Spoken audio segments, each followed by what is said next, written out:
गुढीपाडवा 2026 डोंबिवलीतील शोभायात्रेला जाण्यासाठी राधा आणि आईने मॅचिंग साडी घालून ती पण नऊवारी तयार झालो. फोटोज काढायचे नव्हते म्हणून राधा बेडवर झोपत होती, दरवाजाच्या मागे लपत होती. पण नंतर आईसोबत मस्त पोजेस देऊन फोटो काढले. आणि राधाला चालत जायचे नव्हते म्हणून राधा बाबांना मस्का मारत होती. गुढीपाडव्याच्या हार्दिक शुभेच्छा. हा म्हणजे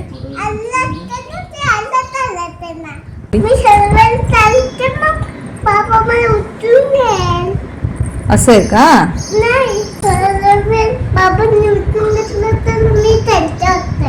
असं आहे.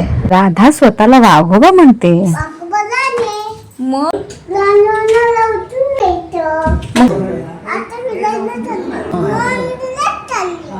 वैद्य आजी आजोबांना गुढीपाडव्याच्या शुभेच्छा देऊन रिक्षाने शोभायात्रेला जाताना राधाने आई बाबांना गुदगुल्या केल्या. त्यानंतर आम्ही नेहरू मैदानाजवळ पोहोचलो आणि तिथे आम्हाला एका भव्य गुढीचे दर्शन झाले. राधाने सुद्धा रिक्षातून वाकून त्या भव्य गुढीचे व्यवस्थित दर्शन घेतले. तिथे उतरून मग आम्ही चालत गणपती मंदिराजवळ पोहोचलो.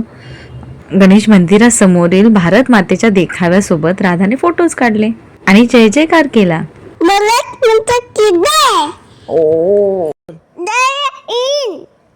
थोडेसे पुढे गेल्यावर राधाला फुगेवाला दिसला.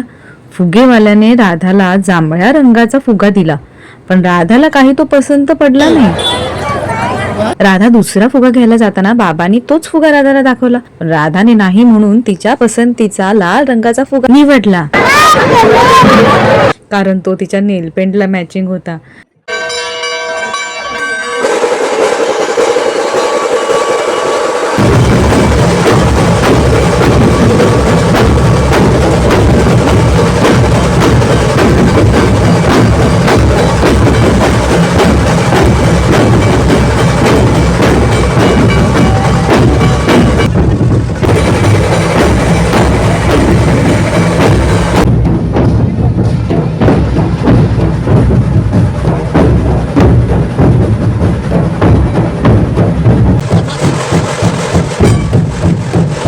ढोल ताशाच्या नादावर नाचून झाल्यानंतर राधा हातातील फुगा ढोल ताशा पथकातील झेंडेकरी जसे उडवत होते तसा नाचत होती. तीही बाबांच्या खांद्यावर उभी राहून. नाचून झाल्यानंतर भव्य रांगोळी पाहून राधा निघाली गाईला चारा द्यायला. जाता जाता राधाने भरपूर गप्पा मारल्या.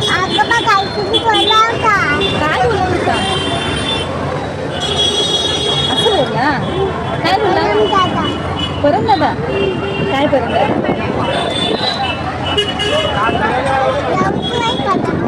अच्छा असं जेवतोय काय? आणि राधा मॅडम काय करताय? राधाने स्वतःच्या हाताने लाडू गाईला भरवले. गाईला चारा दिल्यानंतर राधा आई बाबांसोबत खाऊ खायला हॉटेलमध्ये आली.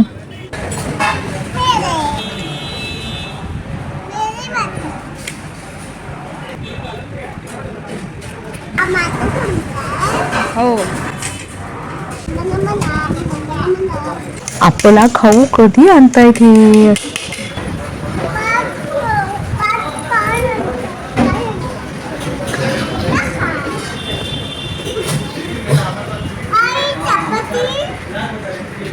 अखेर राधाची आतुरता संपली आणि आई बाबांसोबत जेवून राधा घरी आली.